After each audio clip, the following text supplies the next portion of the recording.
শাহবাগ স্কোয়ারে বক্তৃতা দিয়া পার্লামেন্টে বক্তৃতা দেওয়া এক কথা না। নির্ধারিত, আমি কাউকে উদ্দেশ্য করে বলি নাই, আমি কাউকে বললেন, আমি তো আপনারা কথা বলার সময় কথা বলি নাই। মাননীয় স্পিকার, আমি আপনার শেল্টার চাচ্ছি।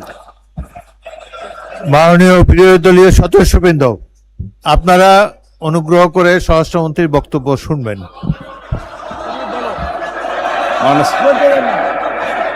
Yes, I withdraw. ঠিক আছে,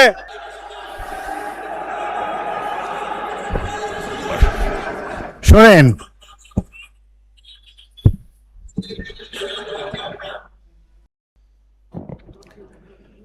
মাননীয় স্পিকার, আপনাকে ধন্যবাদ। মাননীয় স্পিকার, আমরা বর্তমান সময়ে আইন শৃঙ্খলা পরিস্থিতিতে উদ্বিগ্নতার সাথে লক্ষ্য করছি যে দিনে দুপুরে অস্ত্র ব্যবহার করে ছিনতাই হচ্ছে। আমরা লক্ষ্য করছি মানুষের ইচ্ছার ভিত্তিতে নির্বাচিত সংসদ সদস্যদের উপরে হামলা হচ্ছে, এমনকি সরকার দলের আইনুল হক সাহেব, এস এম জাহাঙ্গীর সাহেব, এমনকি স্বরাষ্ট্রমন্ত্রী মহোদয় যখন বিভিন্ন জায়গায় যাচ্ছেন সেখানে পর্যন্ত তাকে কেন্দ্র করে ভুয়া স্লোগান দেওয়াটাও তো আমরা লক্ষ্য করেছি। এই পরিস্থিতিটা তো শুধুমাত্র সরকার দলীয় সংসদ সদস্যদের সাথে না, এই সরকার দলীয় সংসদ সদস্য এবং বিরোধী দলীয় সংসদ সদস্যরা যখন হামলার শিকার হন, তার প্রেক্ষিতে যে মামলা হয়েছে সেই মামলাগুলোর কোনো আসামিকে গ্রেপ্তার না করে বরং তার প্রেক্ষিতে যে মিথ্যা ভুয়া মামলা দেওয়া হয়েছে সেই মামলায় ওই বিরোধী দলের নেতাকর্মীদেরকে গ্রেপ্তার করা হয়েছে। এই প্রসঙ্গে আমি মাননীয় স্বরাষ্ট্রমন্ত্রী পদক্ষেপ জানতে চাই। মাননীয় স্পিকার, ধন্যবাদ। মাননীয় স্বরাষ্ট্রমন্ত্রী। মাননীয় স্পিকার, পয়লা 1 মিনিট একটু আমি অমনোযোগী ছিলাম। কোন প্রসঙ্গে বলছে সেগুলো শুনেছি, কোন ঘটনায় বলেছেন যদি একটু বলতে। আবার করেন প্রশ্ন, যেটুকু উনি বুঝতে পারেন না ওইটুকু, শুধু ফার্স্ট পার্ট। জি, মাননীয় স্পিকার, ধন্যবাদ। আমি প্রথমে বলেছিলাম যে দিনে দুপুরে প্রকাশ্যে অস্ত্র ব্যবহার করে সাধারণ মানুষের, নাগরিকের কাছ থেকে ছিনতাই হচ্ছে, রাহাজানি হচ্ছে, সেই ব্যাপারে বর্তমান স্বরাষ্ট্রমন্ত্রী কি ভূমিকা নিচ্ছেন এবং পরবর্তীতে সরকার দলীয় এমপি সহ বিরোধী দলীয় এমপিদেরকে যে হামলা শিকার হয়েছে, সেই হামলায় যে মামলা হয়েছে সেই মামলার আসামিদেরকে গ্রেপ্তার না করে বরং উল্টো যে মিথ্যা মামলা হয়েছে তার প্রেক্ষিতে সেই আসামিদেরকে গ্রেপ্তার করে যে আইনের শাসনের টোটাল কবর রচনা করা হচ্ছে, এই ব্যাপারে বর্তমান স্বরাষ্ট্রমন্ত্রী পদক্ষেপ জানতে যাচ্ছে। স্বরাষ্ট্রমন্ত্রী। শাহবাগ স্কোয়ারে বক্তৃতা দিয়া পার্লামেন্টে বক্তৃতা দেওয়া এক কথা না। প্রথম কথা হচ্ছে নির্ধারিত, আমি কাউকে উদ্দেশ্য করে বলি নাই, আমি কাউকে বললেন, আমি তো আপনারা কথা বলার সময় কথা বলি নাই। মাননীয় স্পিকার, আমি আপনার শেল্টার চাচ্ছি। মাননীয় বিরোধী দলীয় সদস্যবৃন্দ, আপনারা অনুগ্রহ করে স্বরাষ্ট্রমন্ত্রীর বক্তব্য শুনবেন।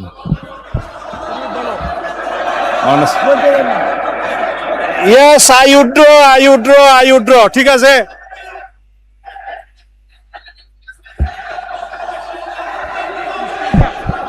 মাননীয় স্পিকার, অনুগ্রহ করে বসুন, স্বরাষ্ট্রমন্ত্রীর বক্তব্য শুনুন।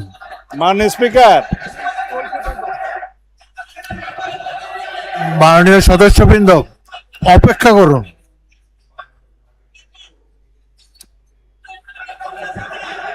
মাননীয়, 1 মিনিট বসুন। মাননীয় সদস্যবৃন্দ বসুন। মাননীয়, জাস্ট হোল্ড অন প্লিজ, আমার কথা শুনুন, লিসেন টু মি। মাননীয় সদস্যবৃন্দ, বলো।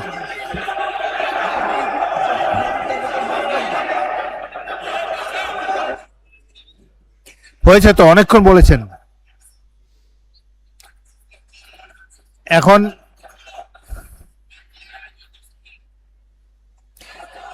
আপনারা অনুগ্রহ করে বসুন, অনুগ্রহ করে নিজের আসনে বসুন।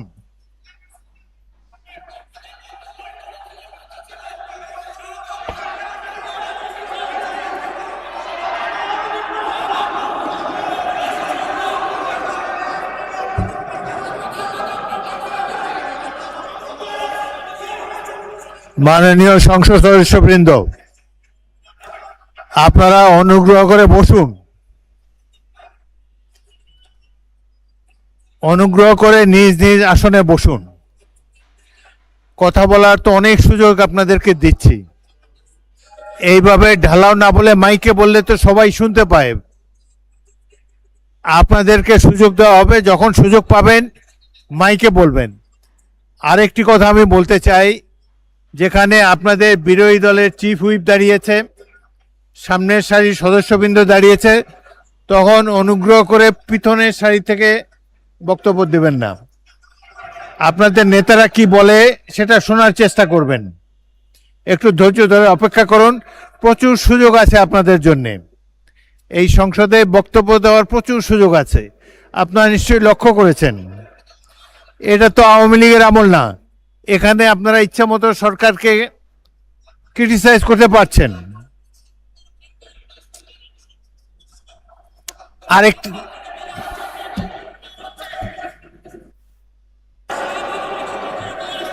মাননীয় সদস্যবৃন্দ বসুন, প্লিজ অপেক্ষা করুন। বসুন বসুন বসুন।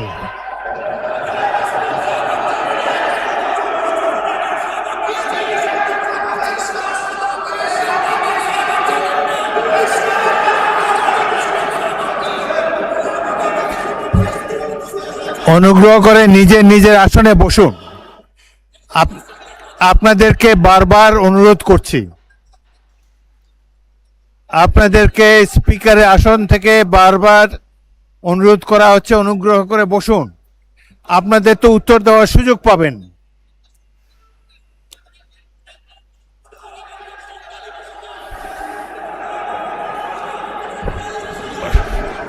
শোনেন,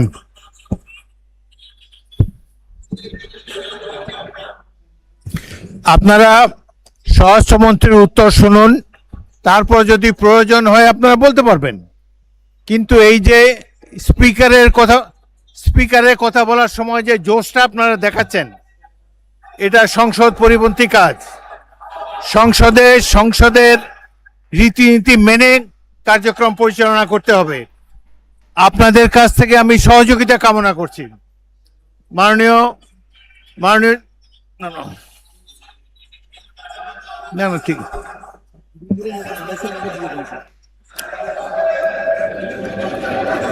আপনার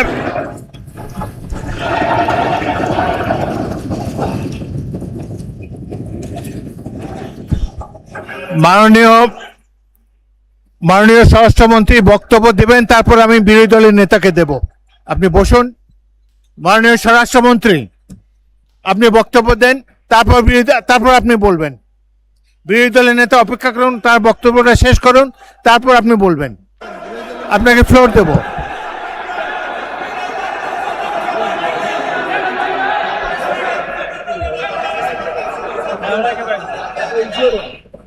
মাননীয় সদস্যবৃন্দ, প্রশ্ন উত্তরের সময় একজন মন্ত্রীকে যদি উত্তর দিতেই আপনারা না দেন, উত্তর উনি দিন, তারপরে যদি উত্তর পছন্দ না হয় আমি বিরোধী দলের নেতাকে মাইক দেব।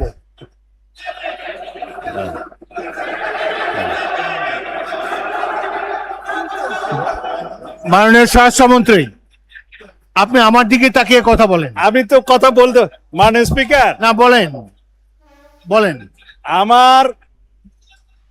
আমার যে শব্দ চয়নে তাদের আপত্তি, আমি ভাই সংক্ষেপে বলেন, সংক্ষেপে বলেন। সেইটার জবাব তো আমি দিতে পারবো। আপনি জবাব আমি দেন। মিন করেছি এটা জাতীয় সংসদ। মাননীয় সদস্য সারাদিন দাঁড়ায় থাকতে পারবেন, আমিও দাঁড়ায় থাকি। মাননীয় স্বরাষ্ট্রমন্ত্রী, হ্যাঁ,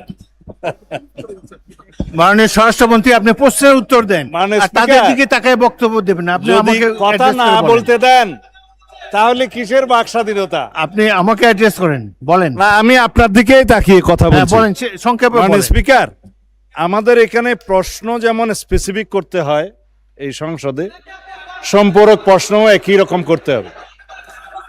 আমি যদি কথা নাই বলতে পারলাম, এটাই যদি ডেমোক্রেসি আপনি হয়, উত্তর দেন মাননীয় আমি সদস্য, কি উত্তর দেন। শুনতাম? কেউ তো শুনছেন। আপনি উত্তর দেন, প্রশ্ন যে করেছে তার তুমি উত্তর দেন। প্রথমে বলেছেন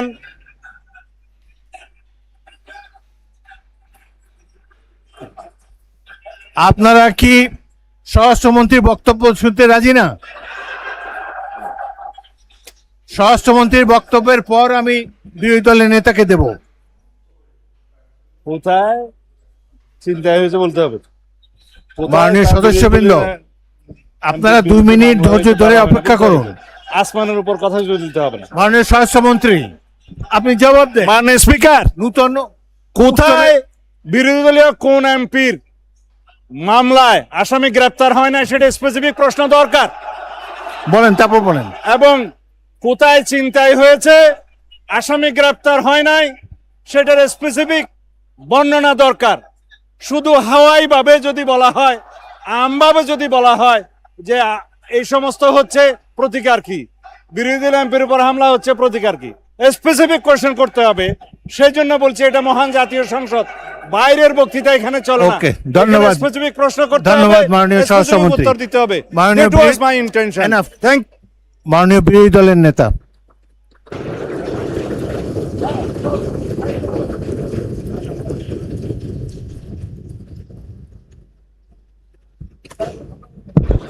মাননীয় স্পিকার, আপনাকে ধন্যবাদ। আমাকে আগে সুযোগ দিলে ওনার কথাটা শুনতে পেতাম।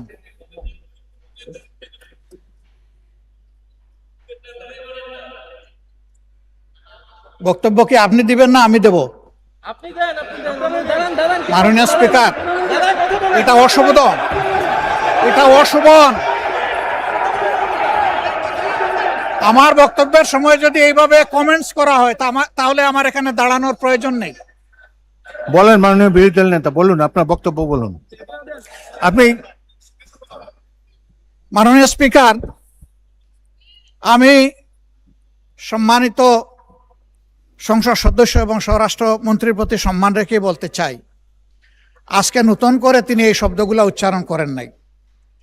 সংসদ অধিবেশন যেদিন থেকে বসা শুরু হয়েছে সেদিন থেকেই তিনি তুচ্ছ তাচ্ছিল্য করে সবাইকে বক্তব্য। উনি নিজেকে কি মনে করেন আমি বুঝতে পারি না। এমনকি তিনি সেই দুঃসাহস এখানে দাঁড়িয়ে তিনি দেখিয়েছেন, তিনি বলেছেন যে এই সংসদে তিনি শিক্ষকের ভূমিকা পালন করবেন। আমরা তার ছাত্র হওয়ার জন্য এখানে আসি নাই। মাননীয় স্পিকার, শিক্ষকতা করতে হলে তিনি একটা ইউনিভার্সিটি খুলুন, ওখানে যার পছন্দ গিয়ে ভর্তি হবে, ওনার লেকচার শুনবে। আজকে একই বক্তব্যে দুইবার উনি অ্যাটাক করে ফেললেন। আমার সঙ্গীরা তো মনে করে, আমি নিজেও মনে করি যে এইটা কালচারাল না, এইটা পার্লামেন্টারিয়ান ফেসিজম। এটা হওয়া উচিত না। উনি এই পল্টন আজকে নতুন করে বলেন নাই, হিট দিয়ে কথা বলেন নাই। আজকে আমি সুস্পষ্টভাবে দায়িত্ব নিয়ে বলছি, এই পার্লামেন্টের সৌন্দর্য বিধানের জন্য উনাকে দুঃখ প্রকাশ করতে হবে এবং উনার বক্তব্য সংসদের এই কার্যপ্রণালী থেকে এক্সপাঞ্জ করতে হবে। যদি এইটুকু করে আমরা বসবো, না হইলে এখানে বসা অপমান নিয়ে আমাদের এখানে বসার কোনো প্রশ্নই উঠে না। মানে আপনাকে ধন্যবাদ। মাননীয় সদস্যবৃন্দ, জাতীয় সংসদ জনগণের আশা আকাঙ্ক্ষা প্রতিফলন করার জন্য সবাই আমরা দায়িত্ব পালন করছি। সংসদ দেশের গর্ব, জনগণের প্রতিষ্ঠান, হাউস অব দি পিপল। এই প্রতিষ্ঠান পরিচালিত হয় কিছু আইন কানুন রীতি নীতি অনুসারে। বিশেষ করে রুলস অফ প্রসিডিওর যদি ফলো করা না হয় তাহলে সংসদ কার্যকর থাকে না। আমি গভীর দুঃখের সাথে লক্ষ্য করছি যে ক্রমেই কিছু কিছু সদস্যের মধ্যে আমি অসহিষ্ণুতা লক্ষ্য করছি। জাতীয় সংসদ 5 বছরের জন্য নির্বাচিত হয়েছে।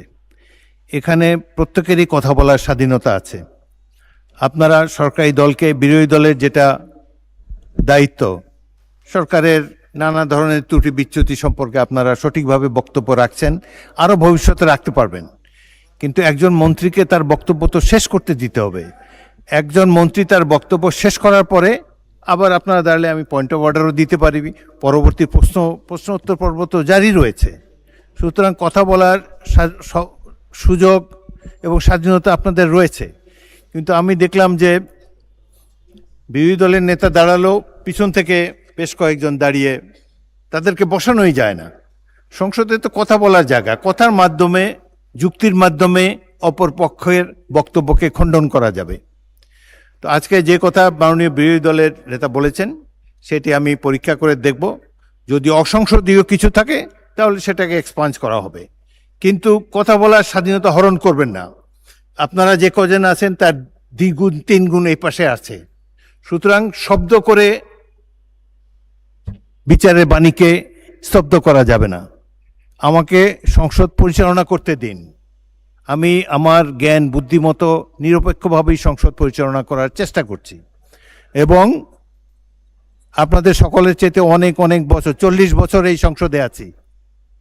অতীতের সংসদগুলোর অনেক খারাপ রেকর্ড আছে। এই সংসদে, বাংলাদেশের সংসদে স্পিকারকে হত্যা পর্যন্ত করা হয়েছে। সুতরাং অতীতের দিক থেকে তাকিয়ে আমি তো মনে করি একটি ভালো সংসদ আমরা পেয়েছি, জনগণের সঠিক নির্বাচনের মাধ্যমেই পেয়েছি। আপনারা উভয় পক্ষকে আমি ধৈর্য ধারণ করার জন্য অনুরোধ জানাবো। এখন প্রশ্নোত্তর পর্ব শেষ হয়েছে, আসরের নামাজের জন্য কতক্ষণ আছে টাইম?